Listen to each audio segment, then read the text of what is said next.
Mes chers collègues, en hommage au jeune Quentin, je vous demande d'observer une minute de silence.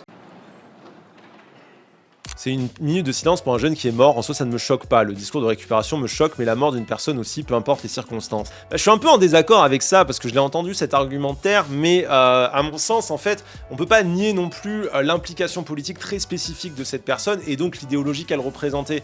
Et ça donne l'impression qu'avec cette minute de silence, on n'est pas en fait en train de faire une minute de silence à un jeune homme, mais aussi à un mouvement idéologique très conquérant aujourd'hui en France, très sûr de lui, qui se sent du coup poussé des ailes par cette validation sociale, parce que ça a des effets concrets, hein. Ça banalise en partie l'extrême droite de donner l'impression que c'est normal d'accorder cette attention-là à ces personnes, et comme beaucoup de gens l'ont dit, il y a quand même beaucoup de gens qui se sont fait tuer par l'extrême droite ces dernières années, et aucune d'entre elles n'a eu droit à une minute de silence à l'Assemblée nationale. Lorsque William Mallet a tué 3 personnes en plein Paris en disant qu'il voulait faire un attentat, personne n'a fait une minute de silence. Donc on a un peu cette impression que là, parce que l'affaire était très très médiatique, il fallait dans la précipitation faire cette minute de silence. Pourquoi est-ce qu'on l'a pas fait pour Martine Aramburu, qui a été assassinée par Loïc Le Priol, un militant du GUD? Pourquoi on l'a pas fait pour les victimes de William Mallet? Pourquoi on l'a pas fait quand Martial Lanoir a assassiné Eric Casado-Lopez en plein Paris sur un motif raciste? Lui aussi c'était un mec qui était pas bien vieux, lui aussi c'était un mec gentil, et lui pour le coup il militait dans aucun mouvement dégueulasse, et il a pas eu sa minute de silence. Quand on fait les parallèles,